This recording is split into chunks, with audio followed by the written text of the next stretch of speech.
20వ వాక్యం 20-23. ఇదిగో త్రోవలో నిన్ను కాపాడి నేను సిద్ధపరిచిన చోటుకు నిన్ను రప్పించుటకు ఒక దూతను నీకు ముందుగా పంపుచున్నాను. ఆయన సన్నిధిని జాగ్రత్తగా నుండి ఆయన మాట వినవలెను. ఆయన కోపము రేపవద్దు. మా అతిక్రమములను ఆయన పరిహరింపడు. నా నామము ఆయనకున్నది. అయితే నీవు ఆయన మాటను జాగ్రత్తగా విని నేను చెప్పినది యావత్తు చేసిన యెడల నేను నీ శత్రువులకు శత్రువును, నీ విరోధులకు విరోధునయుందును.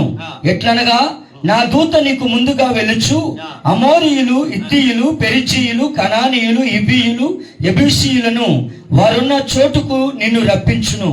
నేను వారిని సంహరించదను. ఆమేన్. ఆమేన్. ഇത് വിവരിക്കുന്നത് ഇസ്രായേൽ മക്കളുടെ മരുഭൂമി യാത്രയെ കുറിച്ചാണ്. ఇక్కడ రాయబడుతున్నది ఇశ్రాయేలీయులు ఆ యొక్క కానాను ప్రయాణం గురించి రాయబడింది. ദൈവം തമ്പുരാൻ ഇസ്രായേൽ മക്കളെ ചെങ്കടലിൽ വിഭാഗിച്ച് మరుభూమిలో నడుతున్న చిత్రമാണ് వాయిക്കുന്നത്. దేవుడు ఇశ్రాయేలు ప్రజలను సముద్రము రెండు పాయలుగా చేసి అరణ్యంలో నడిపిస్తున్నటువంటి భాగం ఈ భాగము. ఆ సమయത്ത് దైవం తన జనത്തോട് കൊടുക്കുന്ന ഒരു കൽപ്പനയാണ് വായിച്ചത്. ఆ సమయంలో దేవుడు తన ప్రజలకు ఇస్తున్నటువంటి ఆ మాట ఇక్కడ మనం చదువుకొని ఉన్నాం. അതുകൊണ്ടാണ് 23ാം വാക്യത്തിൽ ഇങ്ങനെ പറയുന്നത്. 20ാം വാക്യത്തിൽ అందువలనే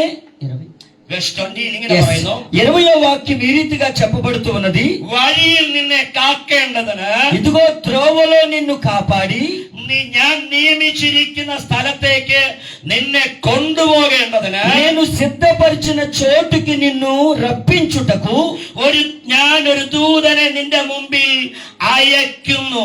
నేను ఒక దూతను నీకు ముందుగా పంపుచున్నాను.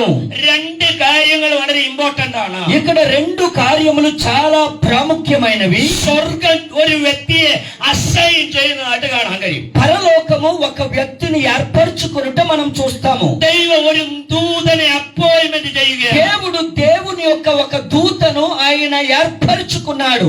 എന്തിനാണ് ദൈവം ആ ദൂതനെ ഇസ്രായേലിന് വേണ്ടി അപ്പോയിന്റ്മെന്റ് ചെയ്തത്? ఎందుకు దేవుడు ఆ దూతను ఇశ్రాయేలీయుల కొరకు ఏర్పరచుకున్నాడు? അവിടെ ഉത്തരം പറയുകയാണ്. అక్కడ సమాధానం చెప్తూ ఉన్నాడు. ഞാൻ നിന്നെ കാക്കേണ്ടതിന്, నేను నిన్ను కాపాడుటకును. ദൈവം തമ്പുരാൻ പറയുകയാണ്. దేవుడు ఈ రీతిగా చెప్తూ ఉన్నాడు. ഇസ്രായേൽ ജനത്തിന് ഒരു പ്രൊട്ടക്ഷൻ വേണം. ఇశ్రాయేలు ప్రజలకి പ്രൊട്ടക്ഷൻ വേണം. ఒక కాపుదల కావాలి. അതുകൊണ്ടാണ് വായിക്കുന്നത് ഞാൻ നിന്നെ കാക്കേണ്ടതിന്. అందువల్లనే దేవుడు చెప్తున్నాడు నేను నిన్ను కాపాడుతాను అంటూ ఉన్నాడు. രണ്ടാമത്തെ കാര്യം, రెండవ కార్యము, ഞാൻ നിനക്ക് വാഗ്ദത്തം ചെയ്ത ദേശത്തേക്ക് നിന്നെ കൊണ്ടുപോകേണ്ടതിന്. నేను నీకు వాగ్దానము చేసిన దేశమునకు తీసుకొని పోతాను. അതിന്റെ അർത്ഥം ഇസ്രായേലിന് തന്നെ പോകാൻ പറ്റത്തില്ല. దాని యొక్క అర్థం ఏమిటంటే ఇశ్రాయేలీయులు వారికి వారుగా వెళ్ళుటకు సాధ్యము కాదు.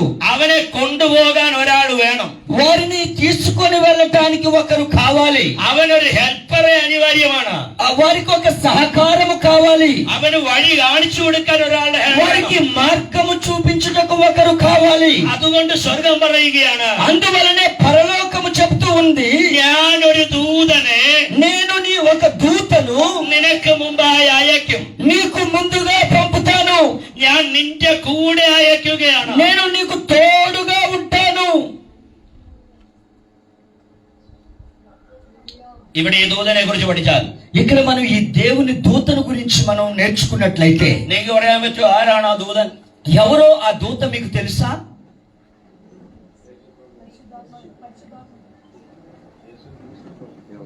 ലിറ്ററലി ഒരു ദൂതനെ ഇസ്രായേൽ മക്കളുടെ ജേർണിയിൽ ഞാൻ കണ്ടില്ല.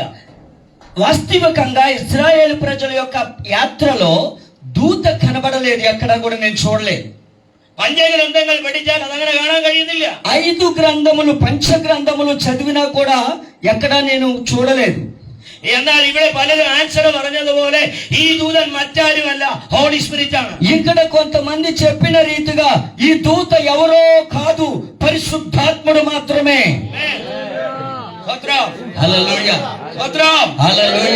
ഇസ്രായേൽ മക്കൾക്ക്, ఇశ్రాయేలు ప్రజలకి വാഗ്ദത്ത നാട്ടിലേക്കുള്ള യാത്രയിൽ వాగ్దానము పొందినటువంటి ఆ ప్రయాణంలో ദൈവം തമ്പുരാൻ പറയുകയാണ്, దేవుడు చెబుతూ ఉన్నాడు, നിങ്ങൾക്കുടെ കൂടെ യാത്ര ചെയ്യാൻ, నీతో కలిసి ప్రయాణం చేయడానికి, നിന്നെ പ്രൊട്ടക്ട് ചെയ്യാനും, నిన్ను కాపాడటానికి నడవడానికి, നിനക്ക് വഴി കാണിക്കാനും, నీకు మార్గము చూపించడానికి. ആ രണ്ട് പദവും ഏറ്റു പറയാമോ? ఆ రెండు పదాలు గట్టిగా చెప్తామండి. ഒന്നോടെ, കാക്കുക, ఒకటి కాపాడుతాను, രണ്ട് വഴി കാണിക്കുക, రెండు మార్గము చూపుతాను. ഒന്നോടെ, ఒకటి కాపాడుటకు, రెండు మార్గము చూపుటకు. చెప్పండి అందరూ, ఒకటి కాపాడుటకు, రెండు మార్గము చూపుటకు. പരിശുദ്ധാത്മാവിന്റെ ഡ്യൂട്ടി എന്താണ്? పరిశుద్ధాత్మని యొక్క పని ఏమి అయి ఉన్నది? പരിശുദ്ധാത്മാവ് നിന്നെ പ്രൊട്ടക്ട് ചെയ്യുന്നു. పరిశుద్ధాత్మ దేవుడు నిన్ను కాపాడుచు ఉన్నాడు. ഈ നിത്യതയിലേക്കുള്ള യാത്രയിൽ, ఈ నిత్య జీవంలోనికి ప్రయాణించి ప్రయాణంలో നമുക്ക് പരിശുദ്ധാത്മാവിന്റെ സംരക്ഷണം വേണം. మనకి పరిశుద్ధాత్మని యొక్క సంరక్షణ కావాలి. ജയകരമായ ക്രിസ്തീയ ജീവിതം, విజయకరమైనటువంటి క్రైస్తవ జీవితం ആമേ, പരിശുദ്ധാത്മാവിന്റെ ഹെൽപ്പ് ഇല്ലാതെ അസാധ്യമാണ്. పరిశుద్ధాత్మని యొక్క సహాయము లేకపోతే అది అసాధ్యం. ആമേൻ. ఆమేన్. അതുകൊണ്ട് ഞങ്ങൾ ഇന്ന് പകൽ എത്ര പേർക്ക് ഇതിനകത്ത് പരിശുദ്ധാത്മാവിന്റെ ഹെൽപ്പ് അനിവാര്യമാണ്? ఎంతమందికి ఇక్కడ ఉన్నటువంటి వారికి పరిశుద్ధాత్మ సహాయము కావలసి ఉన్నది? ఆమేన్. നോക്കൂ, 6 ലക്ഷം അല്ല 30 ലക്ഷം വരുന്ന ഇസ്രായേലിന് ദൈവം ഗ്യാരണ്ടി പറയുക, ഞാനൊരു ദൂതനെ സെറ്റ് ചെയ്തിട്ടുണ്ടെന്ന്. గమనించండి, 6 లక్షలు కాదు, 30 లక్షల మంది ప్రజలకు దేవుని యొక్క దూతను పంపిస్తూ ఉన్నాడు.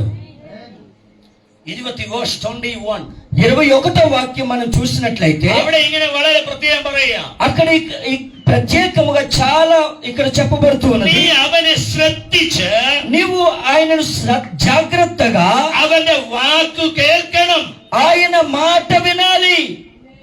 എന്റെ request as a Bible teacher, you have to underline that, you have to keenly watch Holy Spirit. ఆమేన్. బైబిల్ యొక్క బోధకునిగా నేను మీతో చెప్తున్నాను, ఇక్కడ ఉన్నటువంటి ఆ వాక్యాన్ని నువ్వు జాగ్రత్తగా అండర్లైన్ చేసుకోవాలి. నువ్వు జాగ్రత్తగా పరిశుద్ధాత్మను గురించి వినాలి. കൂടെയുണ്ടോ ഇതിലാവേ? അവിടെ കൃത്യമായിട്ട് പറയുകയാണ്, అక్కడ చాలా స్పష్టంగా చెప్తూ ఉంది, നീ പരിശുദ്ധാത്മാവിനെ ശ്രദ്ധിക്കണം. మీరు పరిశుద్ధాత్మకు జాగ్రత్తగా వినాలి. ശുശ്രൂഷകന്മാരെ, దేవుని సేవకులారా, കർത്താവിന്റെ വേലക്കാരികളായ, దేవుని యొక్క పని చేస్తున్నటువంటి ప్రియులారా, ഇന്ന് പകൽ പരിശുദ്ധാത്മാവ് ഇറങ്ങി വന്ന് പറയുകയാ, ఈ పగటి కాలం పరిశుద్ధాత్ముడు దిగి వచ్చి చెప్తున్నాడు, കാര്യമൊക്കെ ശരിയാണ്, നിങ്ങൾ കർത്താവിന്റെ വേലയിലാണ്. మీరు దేవుని యొక్క పనిలో ఉన్నారు. പക്ഷേ ഇന്ന് തൊട്ട് കർത്താവ് പറയാ, ഒരല്പം കൂടെ ఇప్పుడు మనం కొద్దిగా చెప్తూ ఇంకా కొద్దిగా పరిశుద్ధాత్మ గురించి నుంచి జాగ్రత్తగా వినుటకు మనం సిద్ధపడాలి. ദൈവത്തിന്റെ കൽപ്പനയാണ്, ശ്രദ്ധിക്കണം. మీరు పరిశుద్ధాత్మను గురించి చాలా జాగ్రత్త తీసుకోవాలి. എന്തുകൊണ്ടാ ശ്രദ്ധിക്കണം എന്ന് പറയാൻ കാരണം, ఎందుకు పరిశుద్ధాత్మ చెప్పే మాట జాగ్రత్తగా వినాలంటే, പരിശുദ്ധാത്മാവിന് എന്തോ നിന്നോട് കൈമാറാനുണ്ട്. పరిశుద్ధాత్ముడు ఏదో నీ జీవితంలో అందించబోతున్నాడు. പരിശുദ്ധാത്മാവിന് യെസ്, ఆమేన్. പരിശുദ്ധാത്മാവിന് എന്തോ നിന്നോട് കൈമാറാനുണ്ട്. పరిశుద్ధాత్మ దేవుడు ఏదో నీకు ఆయన చేతిలో నుంచి నీ చేతికి అందించబోతూ ఉన్నాడు. ഈ മീറ്റിംഗിൽ അതാ സംഭവിക്കുന്നത്. ఈ యొక్క మీటింగ్ లో అది జరుగుతూ ఉన్నది. പരിശുദ്ധാത്മാവ് ചിലത് കൈമാറാൻ പോവുക. పరిశుద్ధాత్మ దేవుడు కొంతమందిని బలపరచుతున్నాడు. పరిశుద్ధాత్మ దేవుడు ఇందులో ఉన్నటువంటి కొంతమందితో మాట్లాడి వారిని బలపరచబోతున్నాడు. അതുകൊണ്ടാ പറഞ്ഞത്, ഈ പരിശുദ്ധാത്മാവിനെ ശ്രദ്ധിക്കണം. అందువలనే చెప్తూ ఉన్నాడు, పరిశుద్ధాత్మ యొక్క మాట వినటం శ్రద్ధగా ఉండాలి. എല്ലാവരും അന്യഭാഷയിലൊന്ന് ദൈവത്തെ സ്തുതിച്ച്, అందరూ కూడా అన్య భాషలతో దేవుని స్తుతిద్దాం. ഈ മീറ്റിംഗിന്റെ അകത്ത് ആത്മാവ് നിങ്ങളോട് സംസാരിക്കാൻ ఈ തുടങ്ങും. యొక్క మీటింగ్ లో దేవుడు మీతో మాట్లాడబోతూ ఉన్నాడు.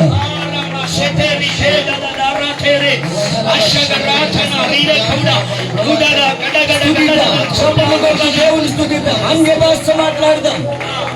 ఈ రోజు దేవుడు మనం తాకబోతున్నాడు. ఈ రోజు దేవుడు పరిశుద్ధాత్మ దేవుడు మనతో మాట్లాడబోతూ ఉన్నాడు.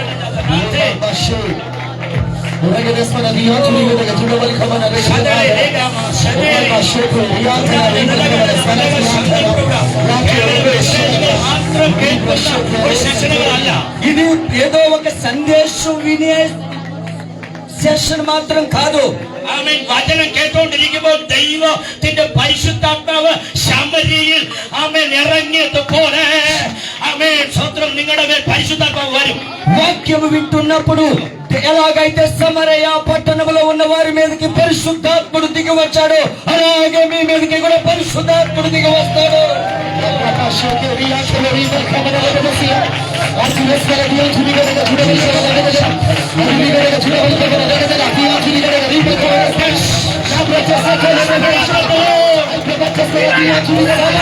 పట్టణం మీదకి దిగి వచ్చిన పరిశుద్ధాత్మ మన మధ్యలోనికి దిగి వస్తూ ఉన్నాడు.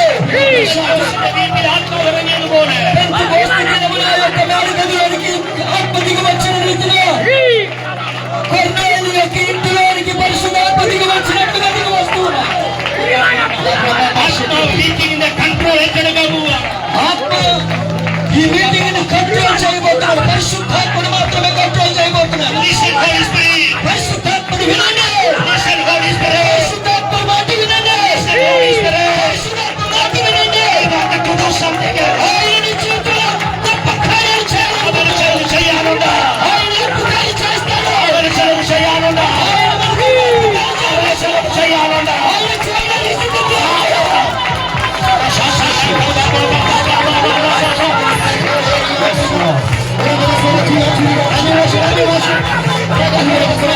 పరిశుద్ధాత్మ దేవుడు ఇంట్లోకి ఎలాగైతే దిగి వచ్చాడు, అలాగే దేవుడు